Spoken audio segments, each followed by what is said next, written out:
at it, local governments cannot ordinarily administer the market so well, provide the resources, water, sanitation, and every other thing that is needed. Look at the roads. A 5-kilometer road, 10 kilometers, that are not federal government highways, nor that of the state, should be taken care of by the local governments. So you're optimistic that that much needed development will get to the grassroots this time around with that Supreme Court ruling? Well, let me say cautious optimism. All right. Let's go to Mr. Malaki Ugummadu, former president of the Committee for the Defense of Human Rights, CDHR, and alternate chairman, Citizens Liberties Committee of the Nigeria Bar Association. Mr. Ugummadu joins us from our Abuja studio. Good morning, Mr. Ugummadu. Thank you for joining us. And just before you came in, we had begun by setting the tone for what has played out and perhaps shaped today's local government elections that we hope will take place in Rivers State. And we've also continued by looking at, the pattern of the hurried conduct of local government elections across the country. Perhaps we should, let you come in at this point and also speak to what your expectations are, as far as today's process will be, particularly because of the series of events, that have brought us to this place. Well, that's a very broad question, or a broad way of putting it. Nevertheless, I'm delighted to be here. Good morning, Nigerians. It appears to me that for the consolidation of our democratic processes, this election, local government election, and I think that it will be ultimately in the best interest of the people of Rivers State, democracy itself, and even the rule of law, that this election goes on. And how do I mean? I don't think, this is frankly speaking, that there ought to be any reasons for this controversy. And my reason for this assertion is not far-fetched. The one is that there has been a valid Rivers State High Court judgment in this matter, directing that the local government election should go on consistent with the decision of the Supreme Court, which was widely celebrated even beyond the shores of this country in respect of the Attorney General of the Federation versus the Attorney General of Abia State. The judiciary was commended for breathing life to the local government administration in this country by that judgment. And as you had referenced in your preliminary remarks with my colleague over there, it is essentially to guarantee access to the funds with which to run the affairs of local government at that tier of government. Because we as a country fully recognize and realize what we have lost as a nation with the comatose state of affairs at that level of government. That is the one. The other point is that the security apparatus in Nigeria, no less in Rivers State, has both statutory and constitutional responsibility to ensure that peace and order is maintained and that state function, albeit election into the local government councils of Rivers State, must be protected and properly guided, consistent with their responsibility under Section 4 of the Police Act 2020, as well as their responsibility under the Constitution talking about Section 214 and 15 of the Constitution of the Federal Republic of Nigeria, 1999, as amended. I'm not oblivious of the Federal High Court decision that just came up yesterday or 2 days ago, in which His Lordship, my Lord Honorable Justice Bifu, gave a ruling and a judgment that apparently conflicts with that of the State High Court, Rivers State. However, what you must know is that there are very clear statutory and constitutional decisions from the judiciary, from the political setting, that has made it not compelling to ensure that nothing stops the democratic election of local governments the local government elections into the councils of each state. Take a look at what has been happening recently. Soon after that judgment of the Supreme Court, which was hailed by everyone, so many local governments in the country, many of which, like my colleague said over there, have not even dreamt of local government elections, proceeded to conduct those elections into the local government councils. We will deal with the aspect of a ruling political party, taking and winning all the elections into those. That's a political discussions that can be handled subsequently. The issue at hand has to do with the propriety of the conduct of this election, consistent with the law, consistent with the Electoral Act and the electoral laws of Rivers State, and consistent also with the demand and desire of the people to be able to govern themselves at that level, that tier of government. And what is more, Section 7, subsection 1 of the Constitution, the ground norm, the basis of our legal regime, insists that local government councils shall be run compulsorily through or by democratically elected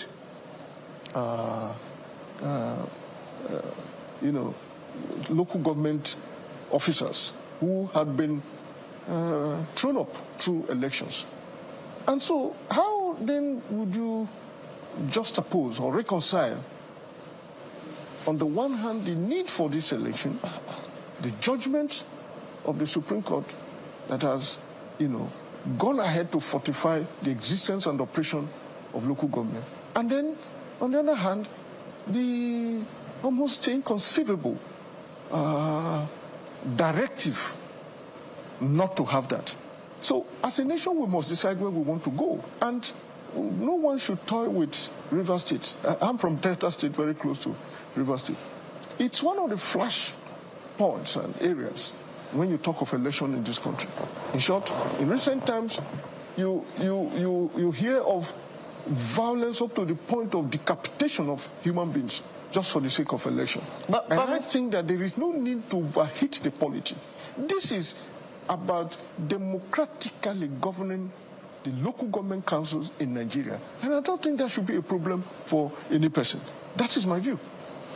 But Mr. Ugumadu, if I may come in there, you have opined that the ruling by the Rivers State High Court is in line with the Supreme Court ruling on local government elections. But another court of competent jurisdiction, a federal high court in Abuja, has also ruled that that election should not go on, and that until ASIEC complies with the procedures required for the election, i.e. obtaining the register, and also ruled that the police should not provide security for the process.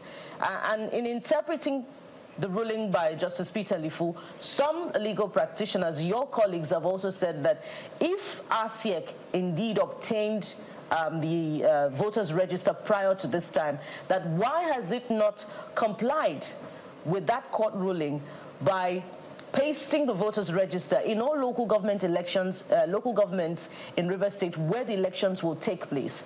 And, you know, that question has not been answered by lawyers on the other side of the divide. I'd like you to weigh in on this. All right, so many questions packed into one, but let's take it one after the other. The first is that, I hope you can hear me. Yes, go ahead. Yes. The first point to note is almost like a correction. The High Court of Rivers State judgment is not on all fours with the Supreme Court judgment. The Supreme Court judgment is about local government autonomy and the funding. The High Court judgment has to do with the conduct of the election, even leading to the creation of this local government. What I said was that they are both reinforcing.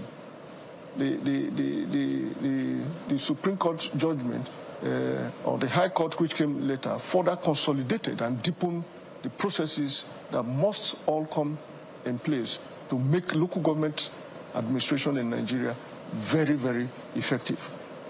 The second point is to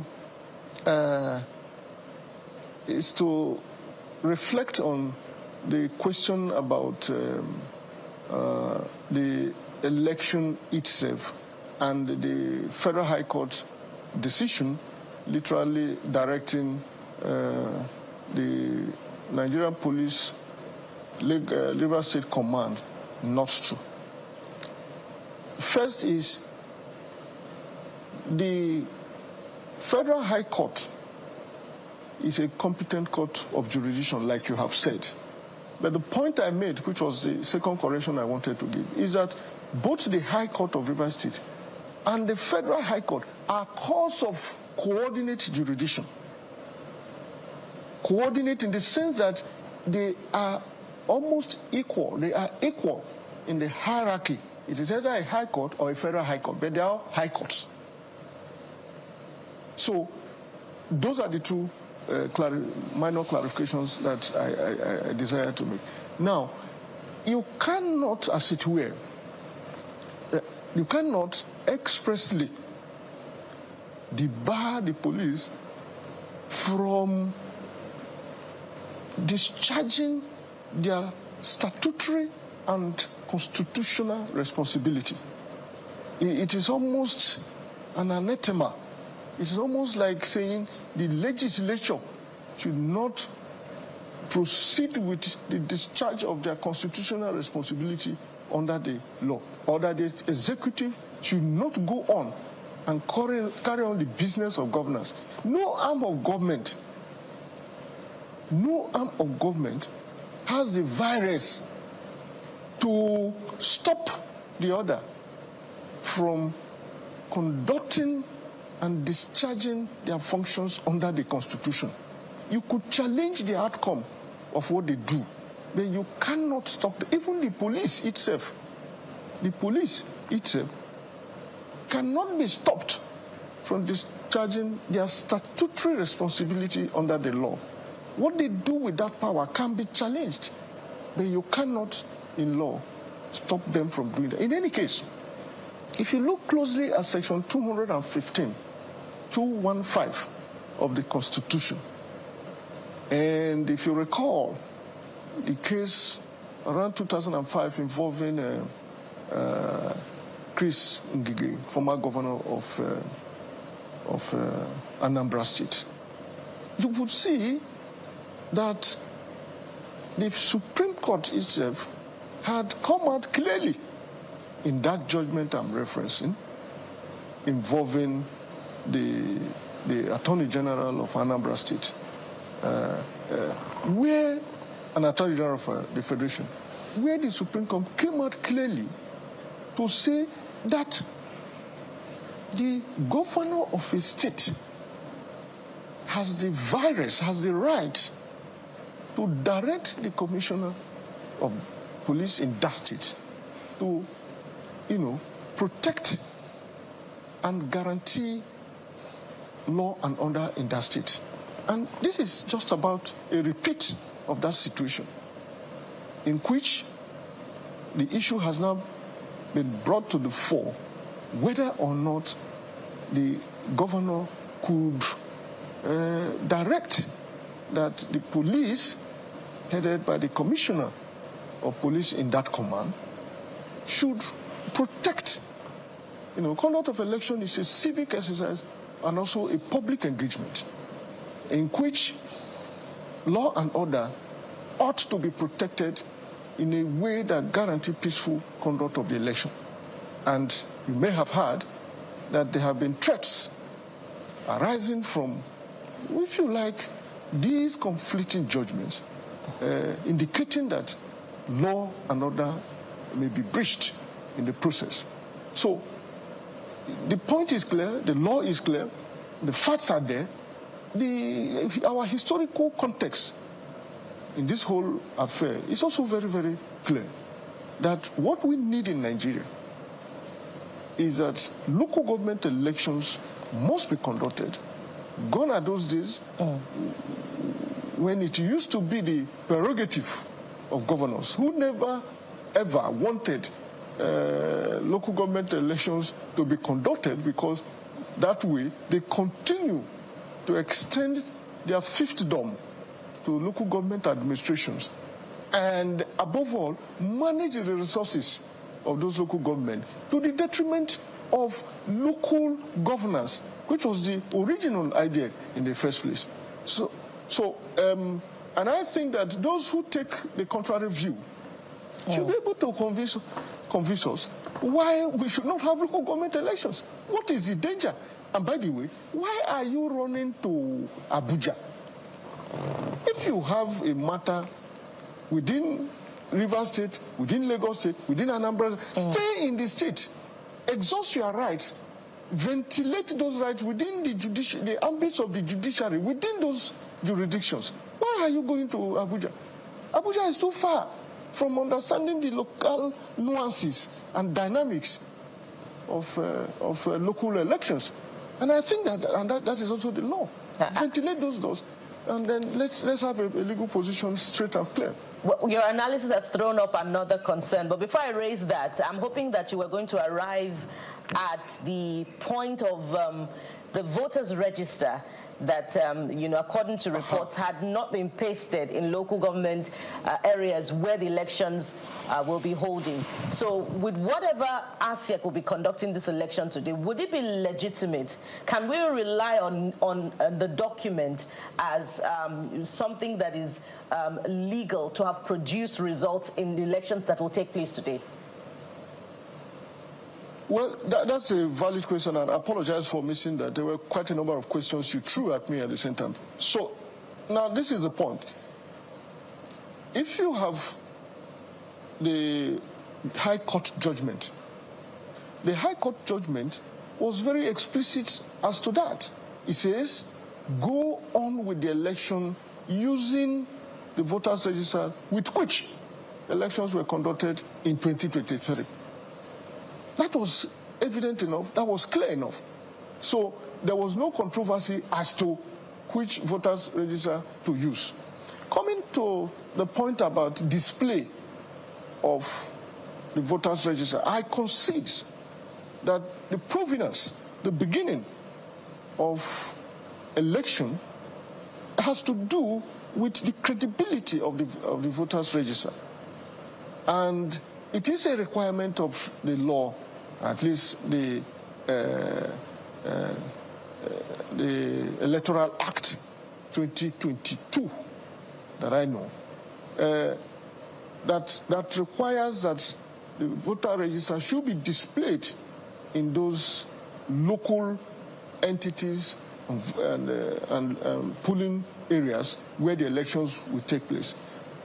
If that has not been done, well, that goes to the preparedness, that goes to the credibility, that also goes to the management of the election electoral process, which is the responsibility of the election monitoring body, and not that of the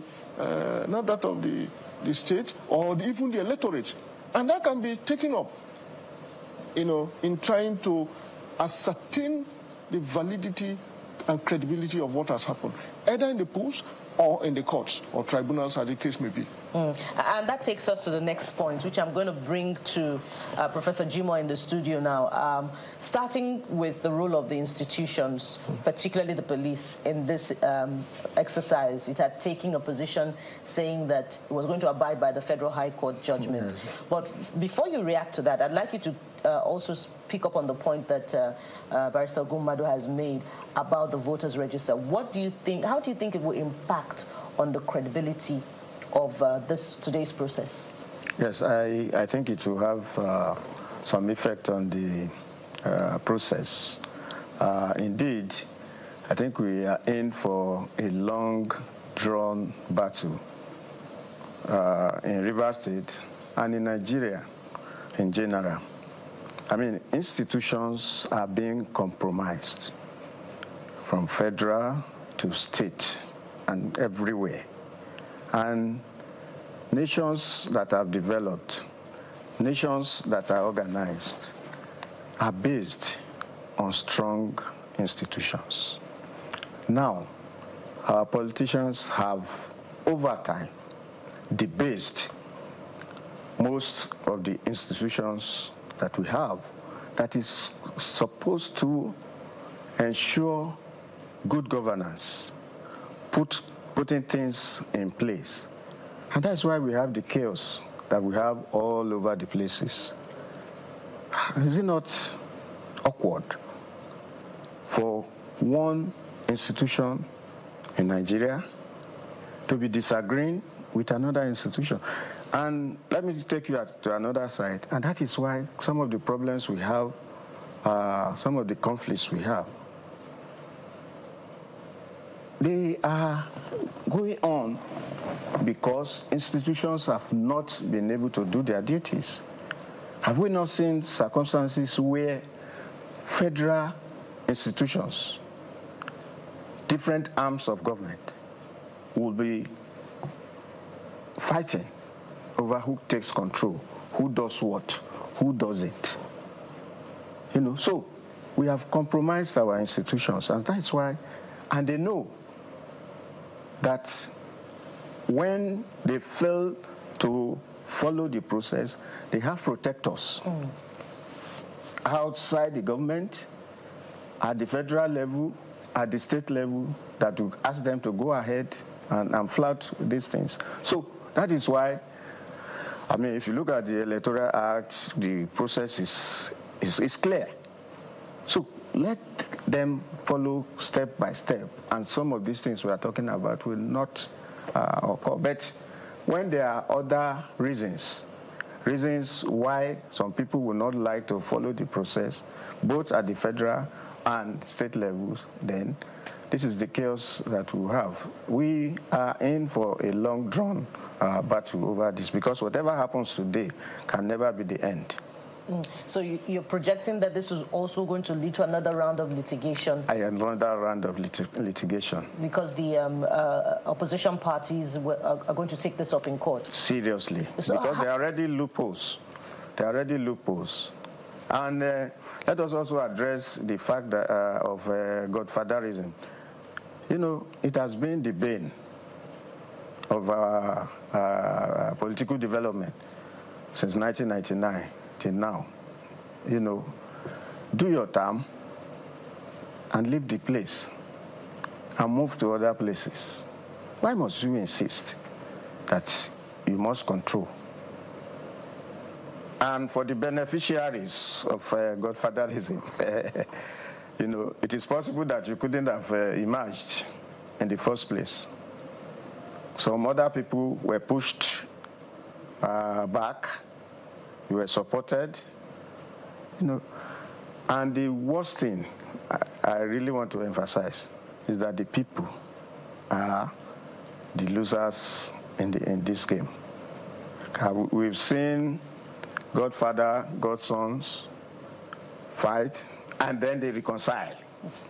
They come back together because what exactly they're fighting for is different from what they should be fighting for. Give back that control, and then we are friends again. It has happened in several states. I don't want to mention some of those states.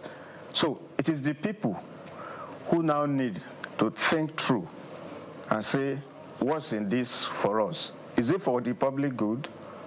Especially those people who are used as thugs to disturb the process. When they reconcile, you won't be there. And that leads us to another interesting point. Yes. You know, if indeed the election will take place today, as we're hoping it would be, will. What pattern would inform the people's voting? Because we know that PDP is a traditionally, Rivers State rather, is a traditionally PDP state. But we have seen that the PDP is not taking part in the process as it is, and we've seen that the APP is taking part in the process, and surprisingly the APC is taking part in the process. So are you going to see, are we set to see another clean sweep? And if it's going to be another clean sweep, would it not be, another miracle of the executive? Well, it's most likely to be a clean sweep, really. And why? Who controls the levers? Who is at the grassroots? It is not even about the people. That's why there's issue about the voters register, who is in charge, who has displayed it, who has not displayed it, and all the rest. In most of the elections that we have, really it's not the people's wish that comes through. It is the powers that be that will select. But it's sad that PDP, for example, that ought to be a strong institution, not only in Rivers State, but all over Nigeria, is having its own internal problems. And you could also link the PDP problem to Rivers State at the end of the day. If you look at the evolution of the process, who should be there, who shouldn't contest, who should be chairman, who should yield to North Central, who should not. So historically, the man at the executive seat at the state is the one that dictates who wins in local government elections. As we have seen, historically. Really. So yes. If and I don't expect anything different. If from what we're seeing now, the state governor is losing grip of the PDP structure in the state, and we have seen it informing the conduct of this election, and even in fact the process to the events leading to the process today. Are we expecting to see that Governor Fubara will be defecting to the APP after this exercise? Even though they've said to the contrary, but how do you see it playing out? How do you see him holding fast to the reins of power, being in control as the chief executive of Governor State with so much, of River State, with so much contention around him? Well, the APP is just by name. The soul is different, and that soul is controlled by the governor. So at the end of the day, there might not be any need to defect or move to anywhere. Hold on to that thought about no need for defection. As we now join our correspondent, or our correspondent in River State joins us now to tell us what exactly is happening. Charles Oporum. Hello, Charles. Charles, if you can hear me, tell us where you are, and let's know how the elections are playing out. Ellie, just confirm you can hear me. Yes, I can hear you. Go ahead, Charles. Okay, right now I'm on the streets, I'm on the road. This is East West Roads, and the road is perfect. Like basically, the roads are almost empty. I've been driving around, and most people are not out. I haven't seen a polling unit yet. maybe because I've not driven around very much, but I haven't seen a polling unit yet. However, it looks as though there's some sort of public holiday or something of that nature. The streets so far are deserted. Let me turn the camera around and you can see that the streets are just completely empty. A lot of people, did not come out today, or if they did, maybe they are within their wards or their neighborhood. So that is basically the situation here in Port Harcourt at the moment. Okay.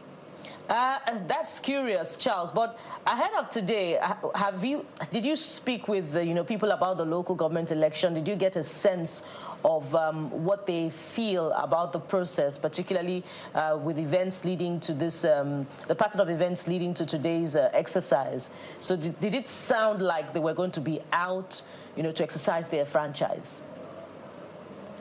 Yes. Yesterday, while working, I did have conversations with citizens, residents of Port Harcourt, and a lot of them were actually quite optimistic. Even as recently as last night, a lot of them were optimistic about the elections going ahead. But I must point out that Port Harcourt is just the capital city. There are a couple of local governments that make up Port Harcourt generally, but Rivers State has 23 local governments. And last night, or rather in the early hours of this morning, we did witness, sensitive materials leave the Rivers State Independent Electoral Commission office in the different local governments. So hopefully, as the day progresses, we will be bringing in reports from those other local governments to find out if it's the same scenario playing out there as is happening here in Port Harcourt. Buki. Yes, Charles, it will also be interesting to know what the security situation is like because of the position taken by the police force, the River State Police Command, that it would not be providing security as it intends to abide by the Federal High Court decision. So what resort to security is the state government offering for this process? We understand that the new bride, the beautiful bride now is the Nigerian Security and Civil Defense Corps, NSCDC. They are the ones who have been approached by the Rivers State government.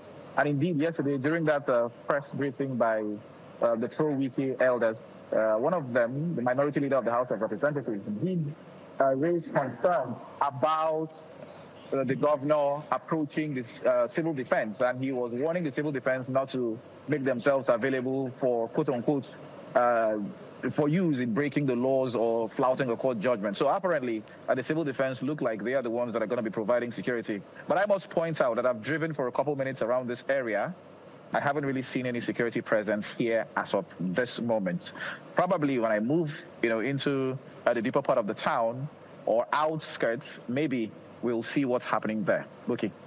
All right, Charles, thank you so much for your reporting, and we urge you to stay safe even as you continue, and we hope to get more updates on this process as it progresses. Our correspondent there, Charles Oporum, reporting on the conduct of the local government elections today. All right, as we return to the conversation here in the studio now, we're talking about what governance would look like for the chief executive of the state, Governor Simla Ifubara. And we're talking about him having no need to defect. So go ahead with your thoughts. Yes. Well, this is a process that has been put together by those who have the powers to do it. We have seen in recent times that people who are unable to hold the structure in a party move out, contest under another party. Sometimes they return to that party. Sometimes they stay. And I think the Electoral Act has made it more difficult to defect now. But why defect if really you are in control? So at the end of the day, I assume, it is possible that there will be no need to defect to anywhere.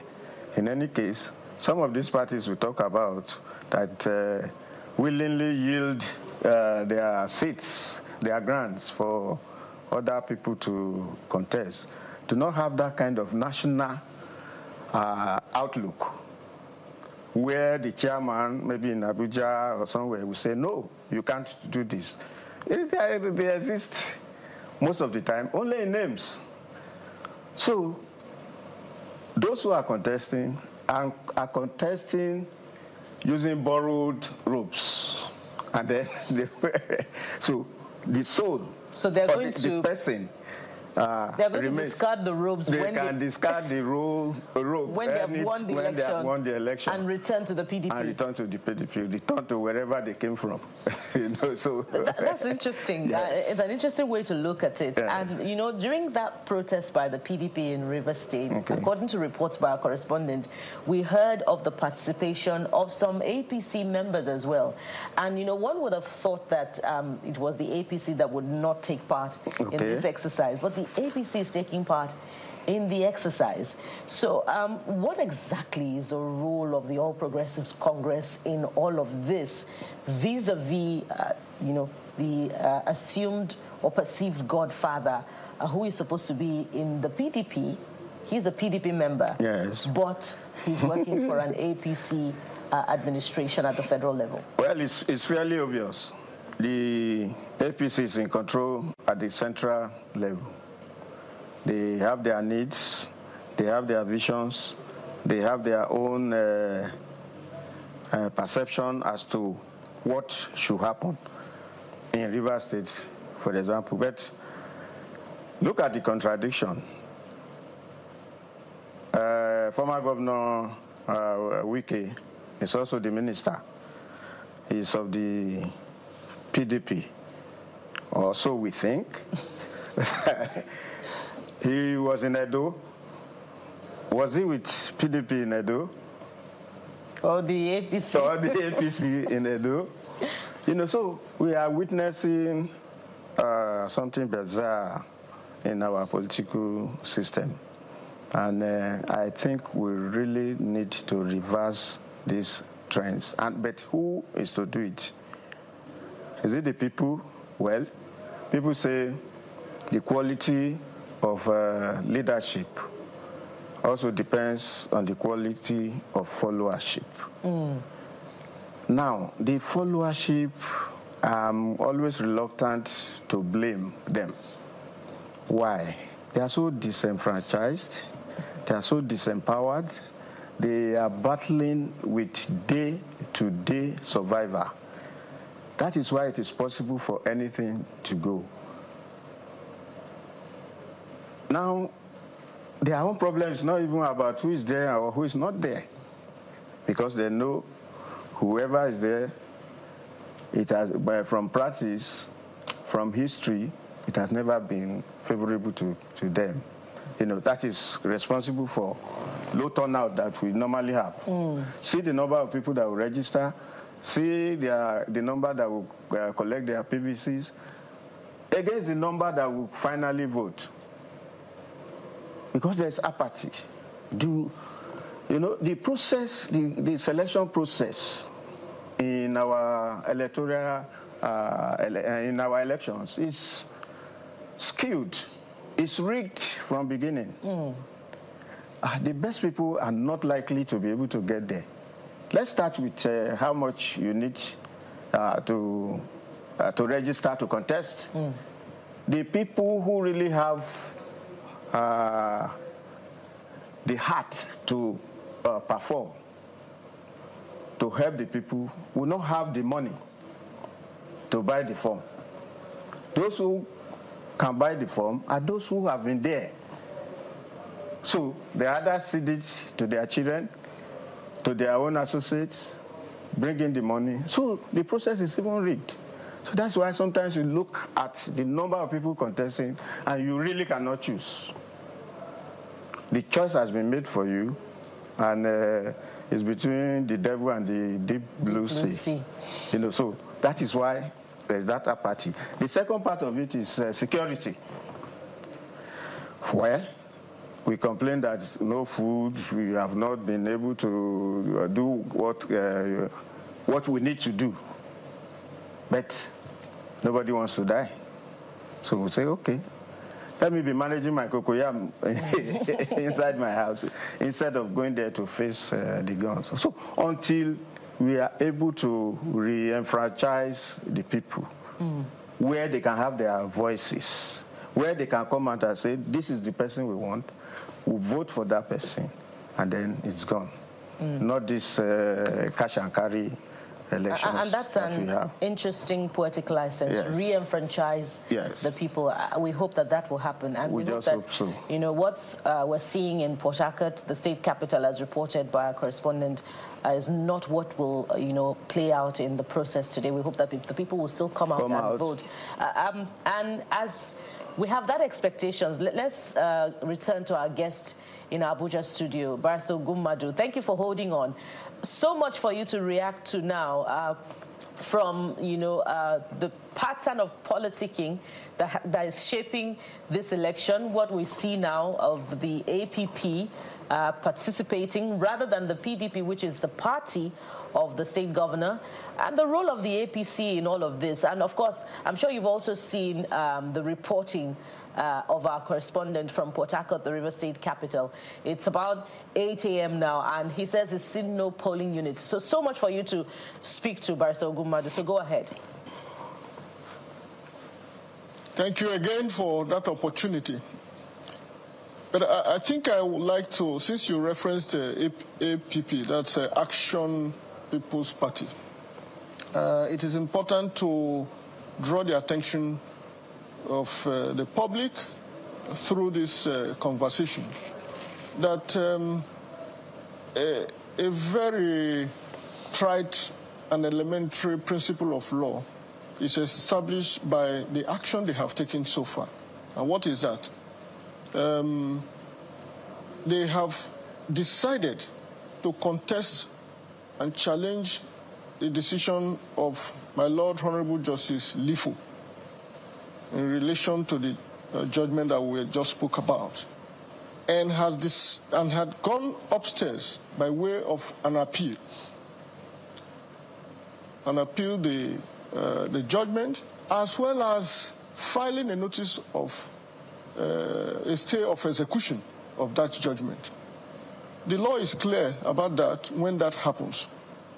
Where a party who feels injured or who believes that his or her rights have been infringed upon or suffered any indiscretion or whatever, decides to appeal that decision and files a stay of execution of that judgment, he will not be in contempt if he proceeds to conduct and engage in the same activity that he is appealing against. That judgment has been settled as far back as 1995 in the case of Mobil Oil Limited, Mobil Oil Nigeria Limited, and Asan.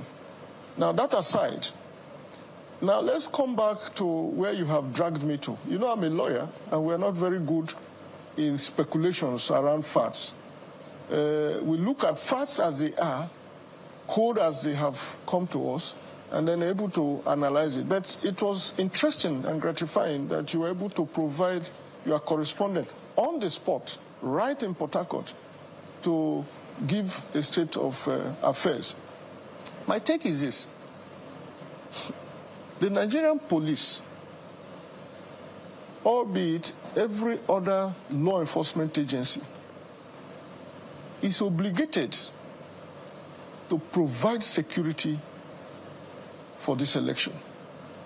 In fact, they have a duty, both under their own act, when I say their own act, that is the enabling act of the Nigerian Police Force 2022, Nigerian Police Force Act, as well as the Constitution, to discharge that responsibility to the people of this country. That is one. The other is to say that it is well within the permutations, within the political calculations of actors, political actors, to determine what the low-hanging fruits are. In politics, I think we have been made to understand that their eyes go to where the light is. Once the light, the ray of the light flashes at any direction, it is immaterial whether it is behind them. They will turn 360 and look at that. So you could see that whereas we are dealing with the legal aspects of these issues, even the electorates are much more concerned about enthroning leadership at local Council, the political drivers, the political actors, those who will lose if they don't put on their thinking cap, are also examining critically the political environment and temperature and atmosphere to know whether it was best in the circumstance to jump ship or to identify with, if you like, a relatively new political party with a view to clinching this power. And like they say now, when that happens, you go to court. So I think that it is part of it clearly underpins the stage of our political sophistication and development. And I had cause to query this kind of fluctuation, because why? If you look at it from the standpoint of an ideologue, which some of us are associated with, you would see that what is missing is indeed the absence of ideology in the formation and operation of political parties in this country. Political parties are not just an all-commerce affair or a purpose vehicle. It is supposed to be the center of gravitation, the forum for the contest of ideas, the fulcrum of political thinking, where people of ideas and philosophy and conviction congregate to agree based on critical analysis of the ideas they share, with a view to providing alternative direction to a nation that has not been led well by the sitting political power, if you like, party in power. If that were to be the case, reflected in their manifestos and programs of activities, then you will see that this ease with which they jump ship, with which they perfunctorily, very leisurely, walk away. In the morning, a politician is in PDP. In the afternoon, he is in APP. So what happens to the followers, those people who have subscribed and decided to become members of those political parties on account of the programs and manifestos that you sold to them? I personally will not join. Pardon me if I may come in here. The sophistication of ideas that you propound seem to be alien to the current political politicking in the country. But I'd like you to quickly speak to this. You say the police is obligated to provide security in this kind of exercise. But in exceptional circumstances, can a court prevail on a security agency not to provide security in exceptional circumstances? I had reacted to that question before to say that it is not possible. It is not possible for the court to tell the police not to discharge their responsibility under the law and under the Constitution. And I had tried to compare it with trying to create a circumstance in which the same court, being an arm of government, talking about the judiciary now, will prevail on either the executive or the legislature not to discharge the functions of, not to discharge their responsibilities under the Constitution. They are not just autonomous, they are co-equals in the management of government in any given political setting. But please, even if you thought I made a very outlandish statement, there is no way we can proceed in this country except we reverse to the ideals and the standards of behavior and the minimum irreducible standards of operation and the best international practices in the conduct of our affairs. So when you discount and discountenance the question of ideology and the sophistication that it ought to have in the formation and operation, even crystallization of political parties, you take the shine off the ship. Those places and jurisdictions and climes where we now aspire to be like, it's because they pay attention to some of these things we perfunctorily say doesn't matter, and then it's too sophisticated for our clients. And when are we going to get to that point? In any case, the fact that we all harvest and reap the drawbacks and dangers of throwing overboard some of these very important aspects of our democratization processes, including these general sufferings and hardship in the country, will tell us that we need to remind ourselves that we have left where we are supposed to be. So I insist, as you grant me just this one opportunity, that we must continually raise the bar and remind our people that these are the things we ought to take seriously, rather than perfunctorily throwing them overboard and think that they are inconsequential. All right. The reason I return to that question is just to make it clear that from your standpoint, it seems that, the ruling by the Federal High Court must be, somewhat against, the Constitution, the letter and spirit of the Constitution, if I get your drift correctly. But let's now bring in our other guest, Mr. Dumene Fineface, the Executive Director, Youth and Environment Advocacy Center, who has recently joined us from virtually from Port Harcourt. Good morning and welcome to the program, Mr. Fineface. Thank you for joining us. Thank you for having me on the program. Yes, so we've had quite a lot to speak to from the start of the program. The background to the politicking in Rivers State that has shaped, today's process, and the role of godfatherism and the entry, of what seems a new kid on the block in this election, the All People's Party, and whether or not that will inform the next line of action of Governor Simlai Fubara of Rivers State. But since you're in Port Harcourt, I'd like you to speak to, what seems to be playing out today. We've had a reporter, tell us that, it seems, there's very little happening on the streets of Port Harcourt. So I'd like you to speak to that and, what your projections are about today's local government elections in Rivers State.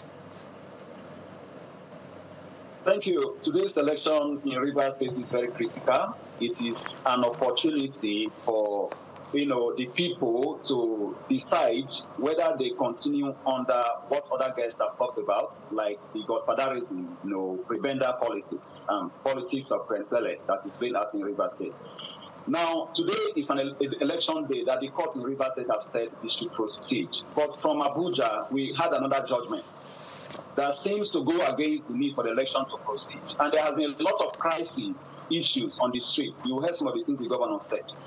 So what you see today, why you don't have many people on the streets so far, is because they are afraid, because we are from Rivers. We have been following Rivers politics and how things play out here.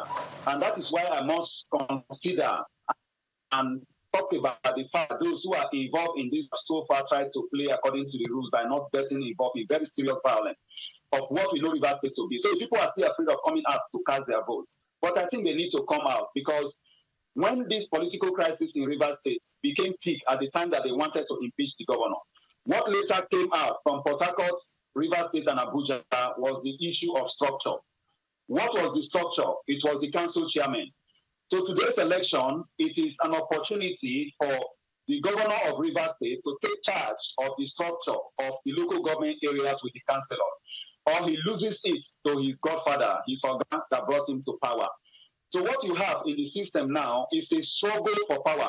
Whoever wins what is going on today becomes the person that has won what will happen in 2027 by 50% or even more. So this is the time for the parties involved trying to take, the process of controlling who controls the grassroots. So this very serious crisis you see is a way of trying to follow up on the failed attempts in October last year to remove the governor of Rivers State, because who controls the council area controls the entire state in the area of grassroots mobilization to support whose interest when the time comes on. So I believe strongly that the election is going on from all indications. The police have said they are not going to provide security. The governor said the people are going to provide security. And we could see yesterday, the people gathered at the RISTEC office in Port Harcourt, taking the laws, following the laws in such a way that they are escorting the materials even to communities. So they are trying as much as they can to use the people's security to ensure that the election is conducted. No matter how you don't see many people at the polling unit at this point in time, don't be surprised that at some point in time, you are going to see, even results coming out from some areas, not because they didn't vote, but because they may have moved from point A where the election was supposed to be because they are afraid of possible attacks by those who are against what they are doing, to point B where they are going to do the election, and the results will be announced, and then people will be sworn in. So it's unfortunate that other states in the Federation have followed the Supreme Court judgment to ensure that their local government elections are conducted. But in Rivers State, the reverse is the case.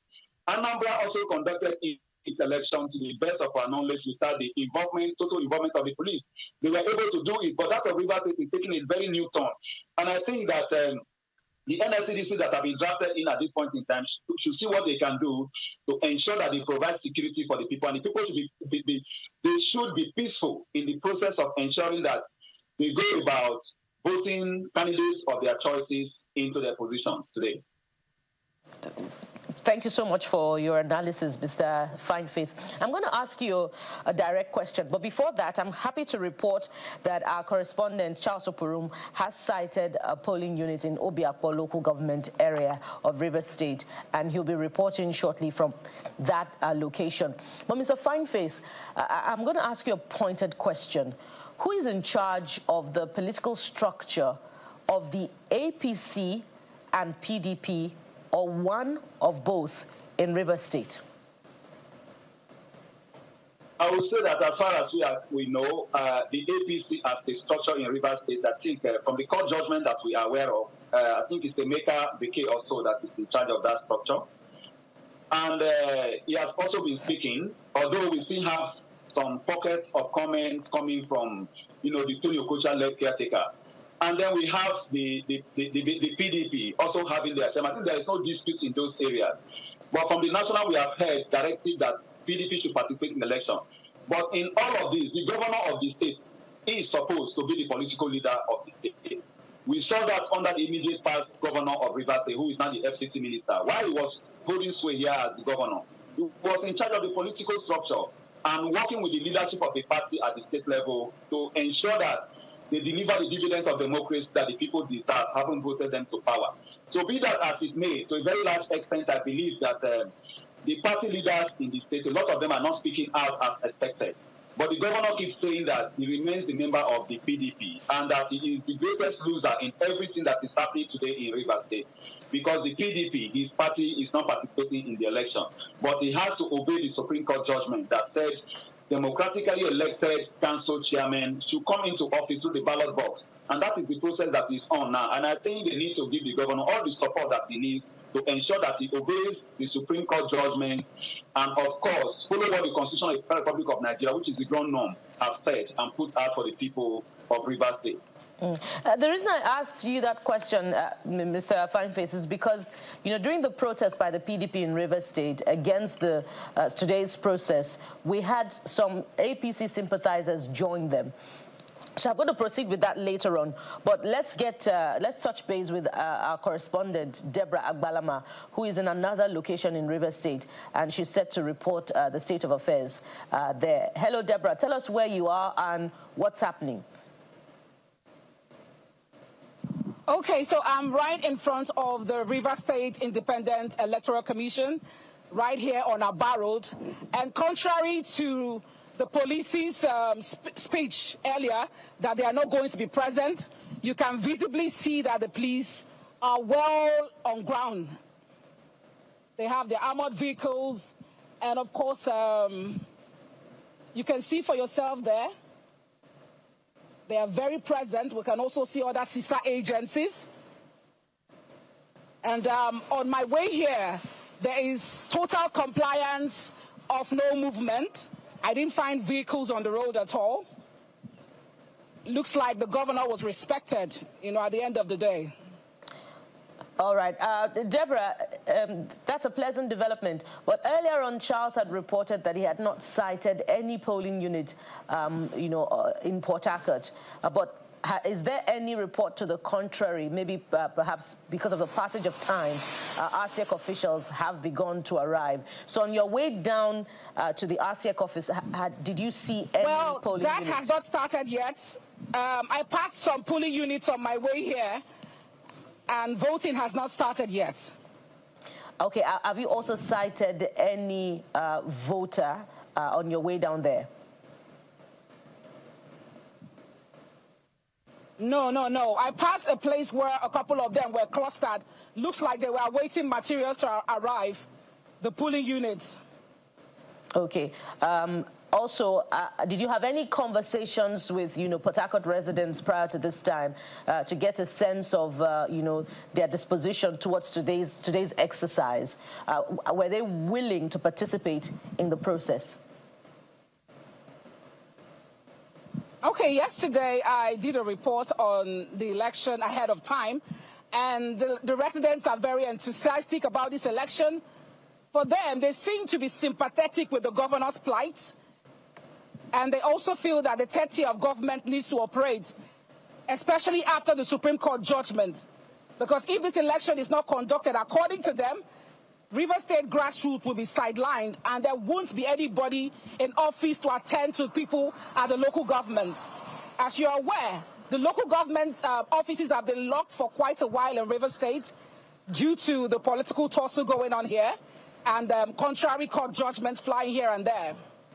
So basically, the voters are very enthusiastic about today, and a lot of them did say they were going to go and exercise their franchise. All right, thank you so much for your reporting, Deborah. Our correspondent, Deborah Agbalama, reporting from the RCEC office in Port Harcourt. Just to add. Go ahead, Deborah. I spoke earlier with the RCEC Commissioner for Public Affairs and Civic Education, and he told me that everything is in process. Materials have left to the various local governments. An election will start at 8 a.m. So from their end, they seem to be very ready, and they are sure that the election will go on without any hitch today. All right, thank you so much for reporting, Deborah. Our correspondent, Deborah Agbalama, reporting from the RCEC office in Port Harcourt, the River State capital.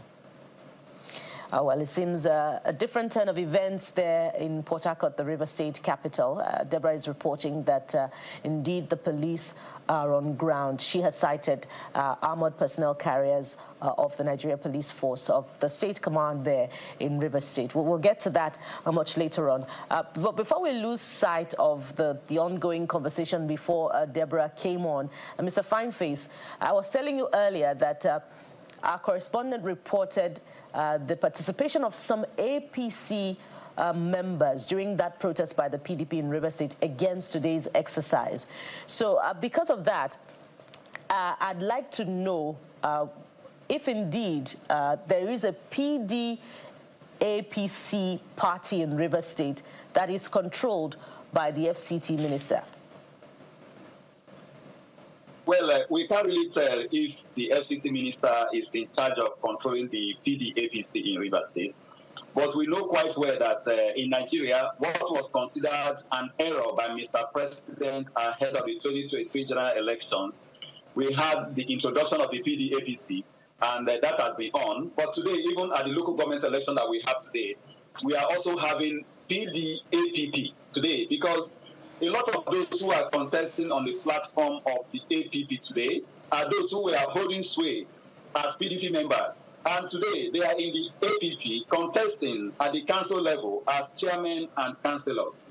So those who participated in the protest yesterday from the APC were those said to be loyal to the other faction of the PDP, talking about the Tony Okocha-led faction of the PDP that the court has not recognized from what we know. But be that as it may, we have had a situation over time, except they have identity this way. You will always see a situation whereby those who are from one party or the other will gather under one umbrella to show concern over issues. Now, the PDP, as members of the PDP family, they are aware of the loss suffer as a result of they are not participating in the elections of today. All right. There's so many things to follow up with what you have said, Mr. Fineface, but we'll get to you later. Let's come to us to the studio now. Back to Professor Jimo. It seems there's been a different turn of events with the presence of police, the police on ground, in Rivers State. What are your thoughts on this? Well, I think that's a very good development. Like the barrister said, you can't legislate the fact that people need to be protected. If indeed, it will be a dereliction of duty if you fail to protect the people at all times. I mean, I can't see the argument. We see images of the police in Rivers State. That's the RCEC office where our correspondent Deborah Balama just reported from, and we can see the police on ground. Yes, apparently these are Nigerian some form of police assurance office, for the electorate who we expect will come out for today's exercise. Yes.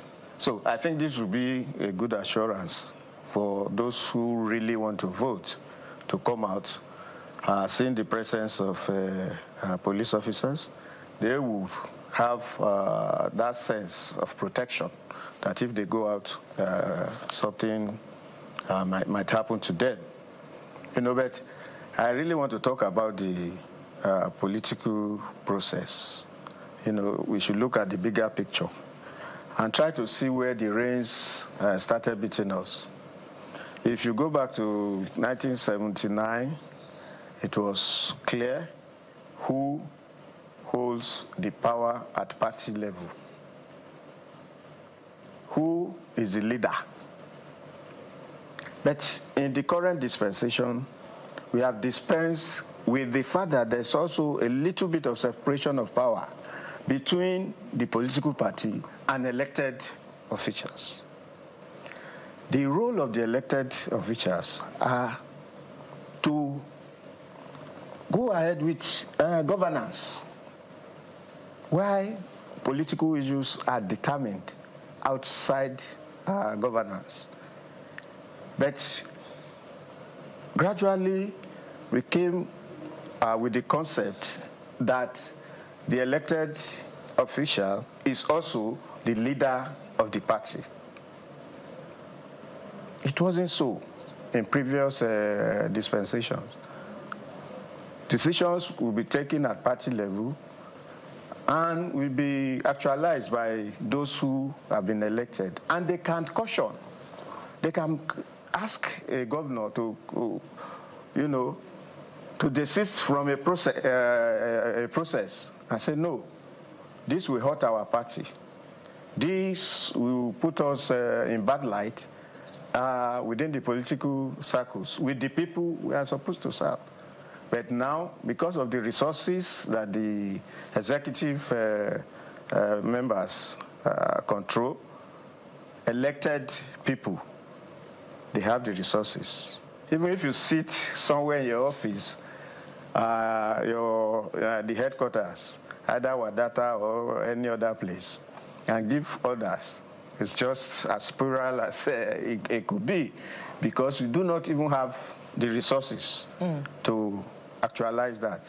So until the elected officials also submit to party structures, to party instructions, to know that even though you are the governor, you are not the leader. Even though you are the president, you are not the leader of the party.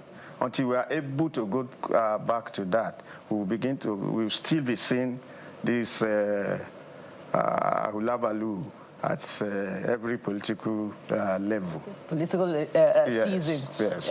Interesting, and we hope that we get to that level of maturity. I'd also like to follow up on that with our guests in Abuja. But before we get to Barrister Ogunmadu, let's go to Charles, our correspondent in Rivers State. Charles has since moved to another location, as I mentioned earlier, and he's set to bring us up to speed with what's happening there. Hello, Charles. What's the state of the conduct of the exercise where you're at? Hi, Buki. I'm here at Ward 13, Unit 13 in Rumola, here in Obiakpo local government area of Port Harcourt. And behind me is a polling unit, right? I got here, I did meet a couple gentlemen and ladies here. They were trying to find their names on the wall. You can see the register is pasted on the wall. And the materials hadn't arrived, but they arrived here 5 minutes ago. And right here with me is the leader of this particular ward, and he was the one who escorted these materials here. Indeed, he's going to be talking to us now, with regards to what actually has transpired. So, good morning, Jen. Please introduce yourself, sir. Okay. So, we saw you driving here with some people. What exactly were you carrying? And the materials we exported them to. This place is one of the units in this community in Romola for that thing. It's a serious unit, as you can see. You see the people are out already. Because this is one of the units that has the highest footprint in Romola. Oh, we did not see any security presence with you. We did not see the police. We didn't see the civil defense. Okay, well, our community is a peaceful community. First before. And we believe that the police, maybe they might be on their way or they are very close. But we have our way or how we are very organized. And most of the local vigilantes are here. All right, thank you. So, Buki, you got that? I mean, that is the situation here at the moment. Now, I think one of the police officers is inside. So, yeah, can you hear me? Yes, we can hear you, Charles. Go ahead with your reporting. Okay. So, I want to go into the hall now, so you get to see what is happening inside the hall. So, apparently, the materials are here. They have arrived, and some kind of accreditation is ongoing as we speak. Okay. So the first person is being accredited and is about to vote. And you can see there are other people here in this hall waiting for their turn just to vote. So it looks like it's safe to say that the election is happening here. So the first person is going there to vote. The next person has just been accredited voting. So you can see that's what is happening here in real time. Buki. Yes, indeed, Charles. It appears from what you're telling us and showing us that accreditation and voting is going on at the same time. So, Charles, absolutely. I'm interested in you getting a close view of that voters register that was in contention, ahead of this exercise, and telling us what you can see on that voters register. Perhaps if it carries any date, any tag. Yes, Charles, please take a close view. Okay, this is the voter register. I'm trying to get a shot of it. It's basically Obiapo, Rumokuta Town Hall, Rumola Town Hall, polling unit 1. Now, the date is printed. If you look, let me see if I can get that closer. Time printed is 08/01/2023. So that's like on the 8th of January 2023. 8th of January 2023. That's the date on the voter register that is being displayed here. So apparently this voter register was printed last year. That's what I can say here. You can see that. I don't know if you can get that. Yes, totally taken, Charles. Apparently. So perhaps we should now return to the voting process and see how it's playing out. Okay. See the electorate. This is the voting. Yeah. The voting process is happening. I don't know why they are showing. It's supposed to be a secret ballot. I don't know why they are showing their ballots, but it's apparently happening. They are being accredited and they are voting at the same time. That is what is happening here in Obiapo. Let's get a fuller view, just to back up what you just said earlier, that they're showing their vote. Yes, apparently, I don't understand. It's supposed to be a closed ballot, right? It's supposed to be a secret ballot. They pick it up here.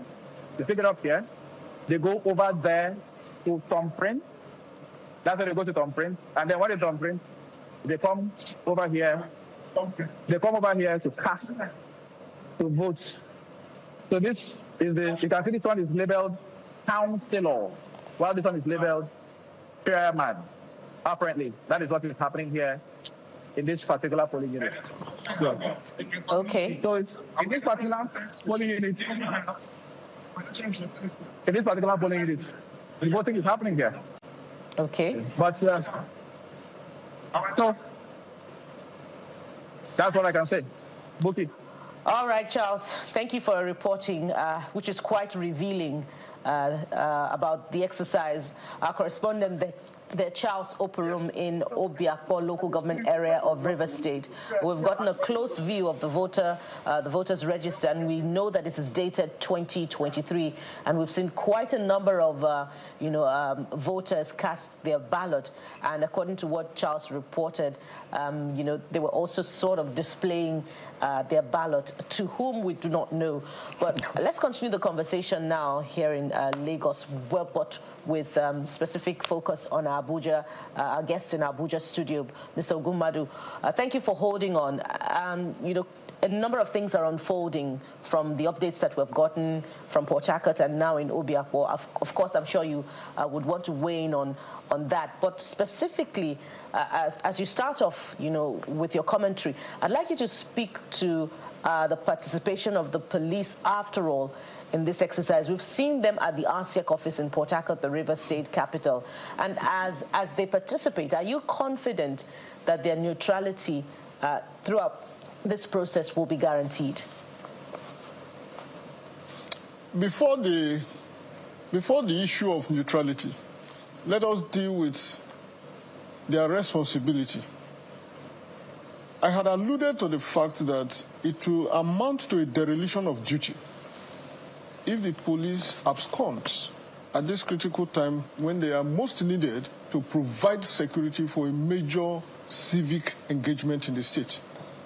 And I'm referencing their own act, the Enabling Act, Police Act 2020, as well as the Constitution, that is a ground norm that defines the basis of our legal regime and operations in this country. So, having said that, it is then left to be interpreted within the mix of, if you like, conflicting, discordant voices from all quarters. You may sympathize with the police as an institution that is under direction, so to speak. And they take commands. That is why you have police commands.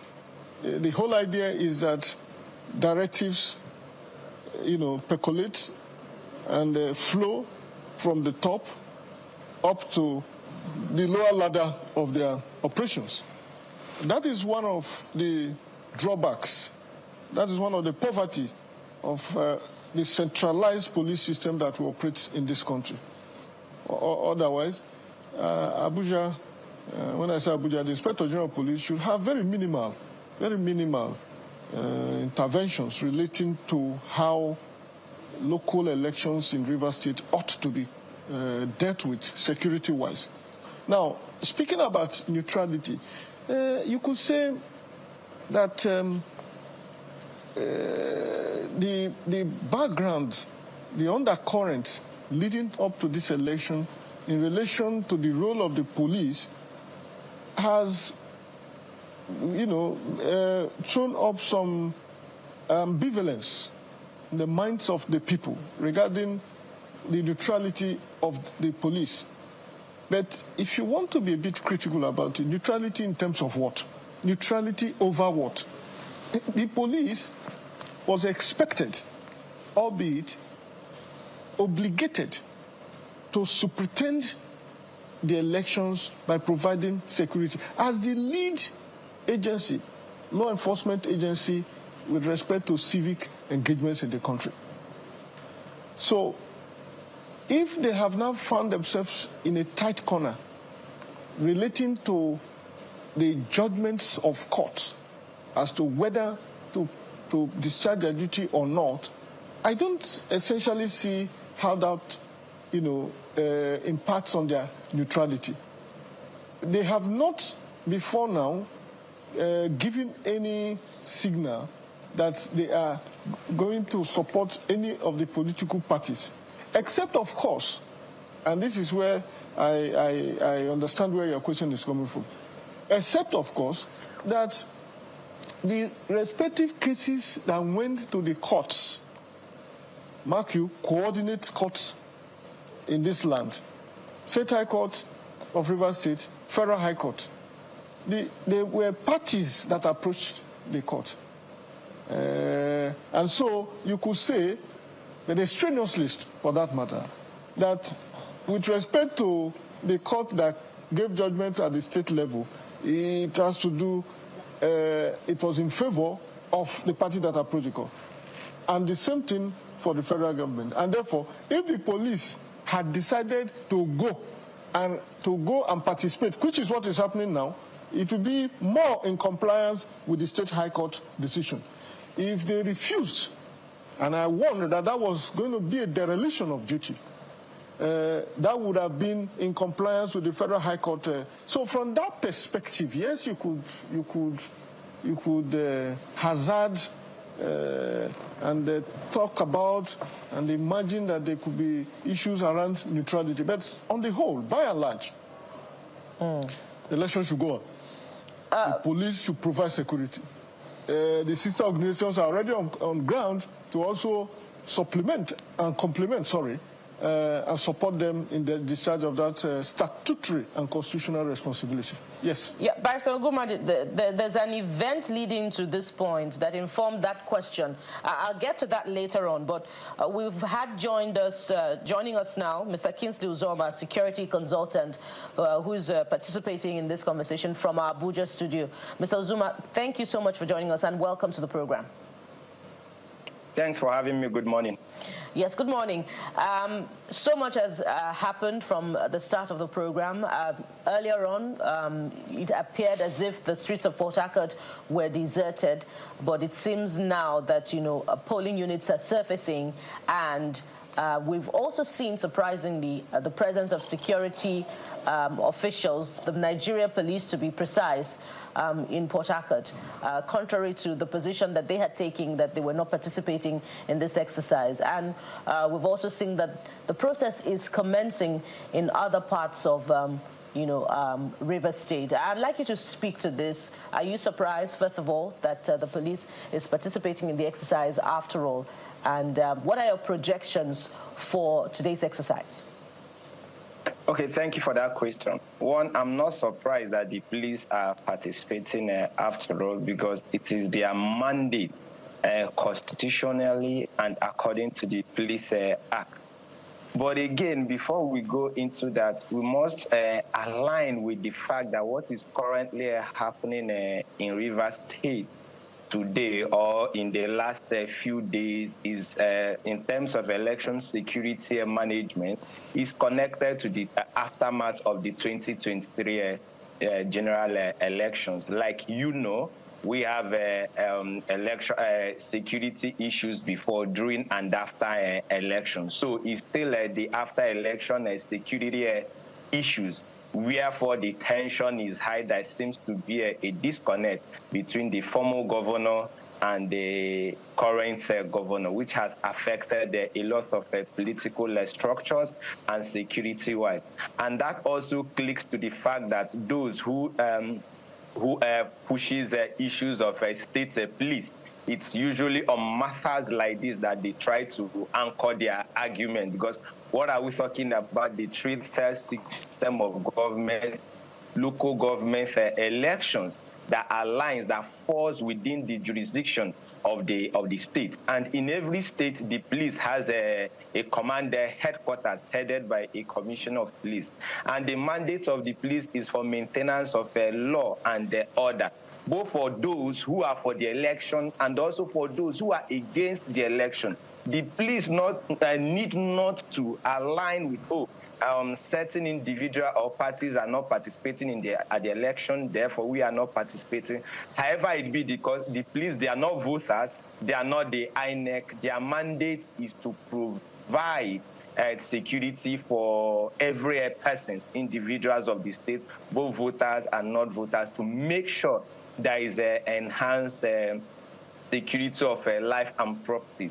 Then after the whole process, whoever needs to go to court, that can go to do that. But however, the most important thing is the maintenance of law and order. Then, yes, there are videos or issues that maybe a couple of nights ago that the same, it was alleged that some officers were tried to invade the state where the critical materials were stored.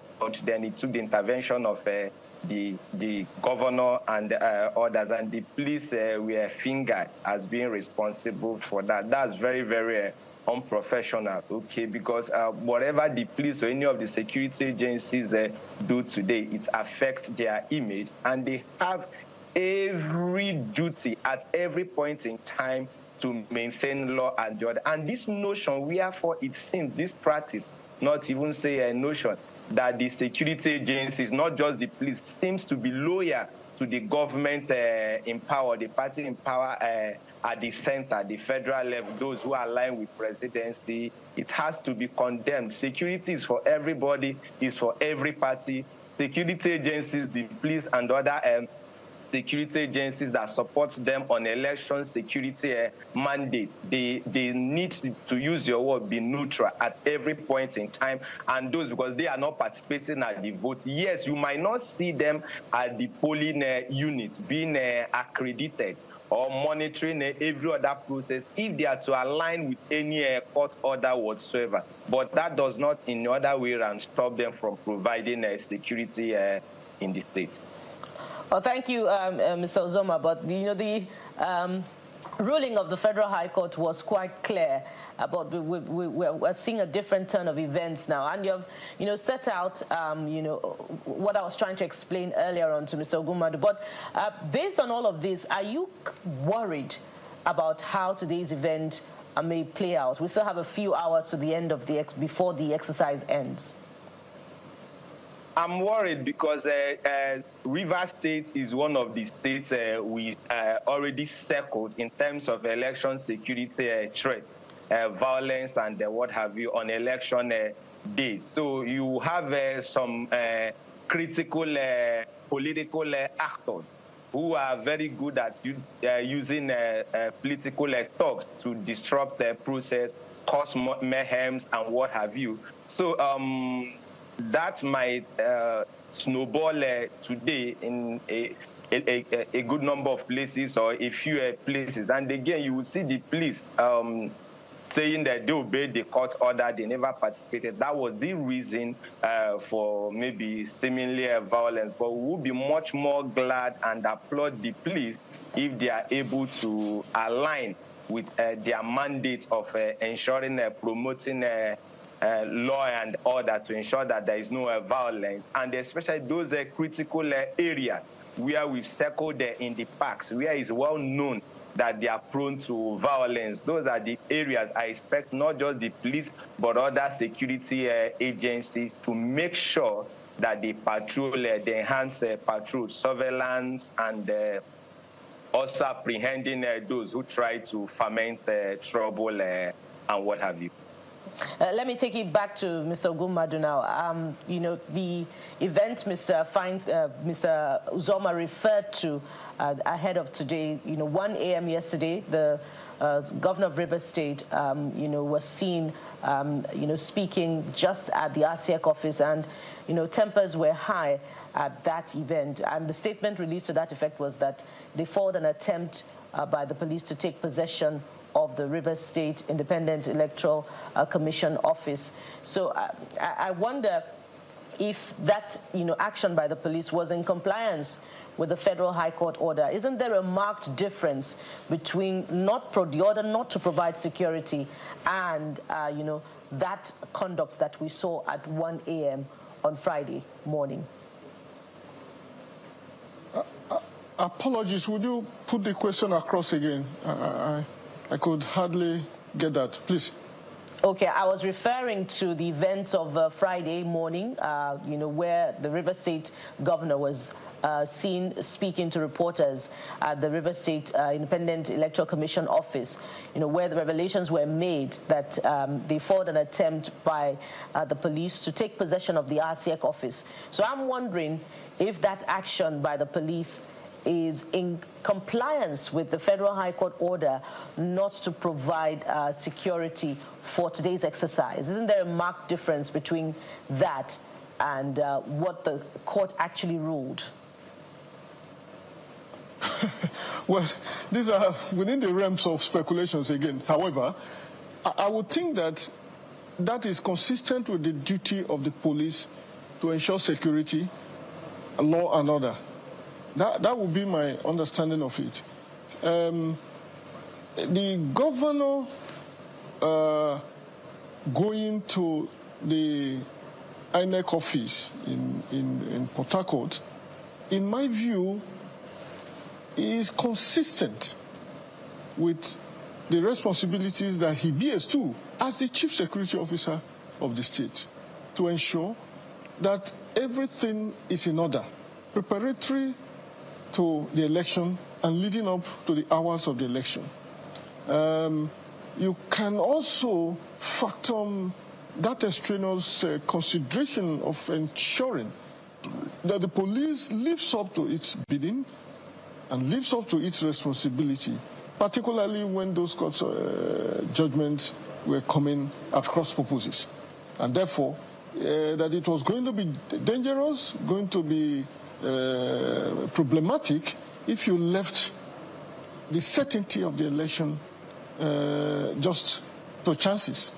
And therefore, approaching them, getting to their office and guaranteeing in the best possible way that he could do to ensure that their own aspect of the process is activated was consistent with his duty and responsibility as the chief security officer of the state, under whose purview it lies to guarantee peace and order in the state while the election goes on.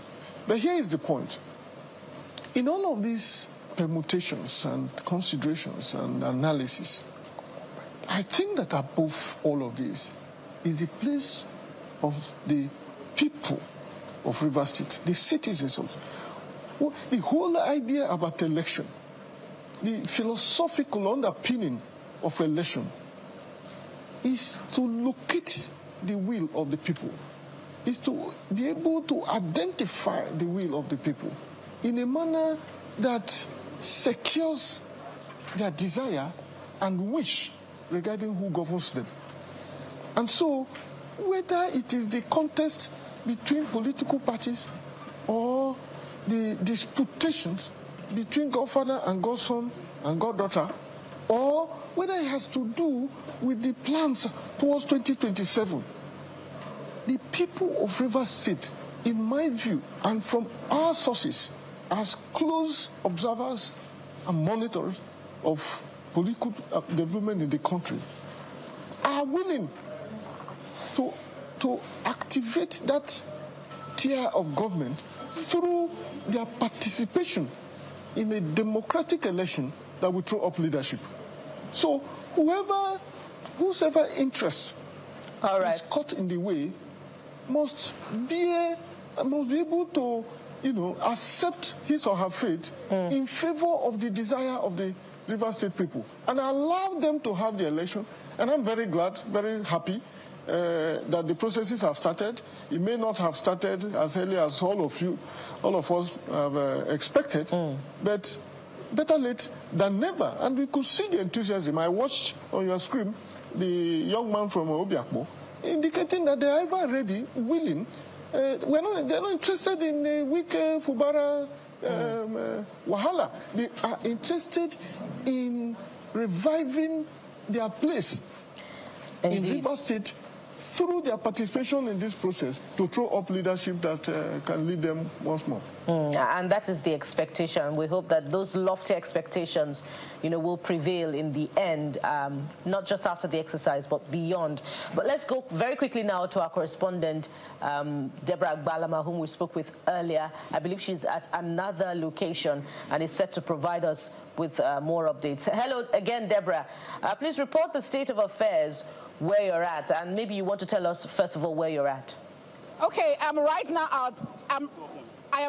at Elekahia Ward 19, where the recent officials are here to share materials. It's a collation center as well as a polling unit. It has about 3 polling units here. If you follow me, you can see the materials are here, and this an electoral officer who is here to distribute. Now, the mixture of the crowd you see here is both voters and then electoral officers for today's election. They are here to distribute the material, to collect their materials, to go to the various polling units around Falga. Falga is Port Harcourt City local government, the municipality, the particular local government in Port Harcourt here. So this collation center will service the entire Falga polling unit. Okay, Deborah, so if I get you correctly, you're saying that that is like a deployment center where officials are to collect materials and then move onward to the polling units. But you have quite a crowd there. Are those voters? Yeah, yes, of course. That's what I said before. It's a mixture of both electoral officers and voters. Okay. I can see somebody wearing a party agent tag here as well, which signifies that here is also a polling unit. He is also here to supervise the distribution of the material, you know. And I don't know, where's the person in charge? I think that they are waiting just to collect their materials, and when this is done, they will just dispatch to their various polling units to now start the election proper. I passed by some polling units. It was totally empty. There were no electoral officers there at all, which means that they're all waiting for this to happen first before they can commence the election. Okay, so voting will commence at that location, which is also a polling unit, anytime soon. No, now tell us, Deborah, is there any provision of security that will escort the ASEC officials that are moving the materials from that location onward to the polling units where they're required? Not at all. You have confirmed that? Not at all, not at all. I can't see even one single police presence here. They seem to be coordinating themselves, you know, without police help or presence. And when I spoke to some of them before this live, they did tell me that they don't really mind whether the police is here or not, that they are here to exercise their franchise. And also the electoral officers are saying that they are not scared, that the people will protect themselves. You know, that's basically the feelers I got from them before this live. Okay. All right. Thank you so much, Deborah, for your reporting. We will get back to you, Deborah Agbalama, shortly for updates, particularly about this process that you've told us about now, such that we can ensure that, you know, those materials are returned to their the polling units where they are required safely. So there's some breaking news now coming in from Aba Road, where our correspondent Charles Oporum reported from earlier on about an explosion. We're not quite sure about the details, but we'll bring you know, updates as soon as we have them. We understand that explosion occurred somewhere at the APC Secretariat on Aba Road. We hope that, you know, Charles will bring us updates shortly. But as we continue with our conversation here in the studio, I'd like to go very quickly to Mr. Fineface. Earlier on, you were talking about, you know, the pattern of politicking that is shaping today's exercise. I'd like you to speak very quickly. Your last words now. If the people can read between the lines of the political forces that are shaping, you know, today's exercise, and indeed the entire, you know, color of governance in Rivers State, are you confident that the people can read between the lines? Mr. Fineface, that's for you. Yeah. Can you hear me? Yes, I can. Go ahead. Briefly, please. Yeah. Yeah, you were asking whether I'm confident whether the people can read in between the line, right? Yes, yes. Yes, of course. The people are already aware of the situation on the ground, and they are reading in between the lines by trying to ensure that they cooperate with the state governor, the state government, and the people of Rivers State are also trying to ensure that what happens in other states also happens in Rivers State. Because the challenge here is that if we fail to hold this election within the 3 months window given by the Supreme Court, it's going to be a big challenge for the people of Rivers State, people at the grassroots who are supposed to benefit from the allocation that will be coming in here. So they are cooperating to ensure that things go the way it should go. All right. Thank you so much. And thank you for making it brief. Thank you so much. And this is where we touch down on the program with the hope that the exercise goes on peacefully today, and it is indeed seen to be free and fair. I would like to thank you very much, Mr. Dumene Fineface, the Executive Director, Youth and Environment Advocacy Center, who joined us from Port Harcourt. Thank you so much also, Mr. Kingsley Uzoma, Security Consultant, who joined us virtually from our Abuja studio. And we've also had joining us here in Lagos, Professor Jide Jimo of the Department of Journalism and Media Studies, Lagos State University, and also a specialist in media and conflict reporting. And not forgetting Barrister Malaki Ugummadu, a former director at the Committee for the Defense of Human Rights. Thank you so much for joining us on this program. Thank you. And that does it from this side of the divide, with the hope that the process, is peaceful and credible, and we hope that we'll be reporting more updates on the Rivers State local government election. Of course, stay with Channels Television. We'll be bringing you up to speed with how the conduct is playing out in every local government area in Rivers State. And up next is Sunrise. Stay with Channels Television. Bye for now.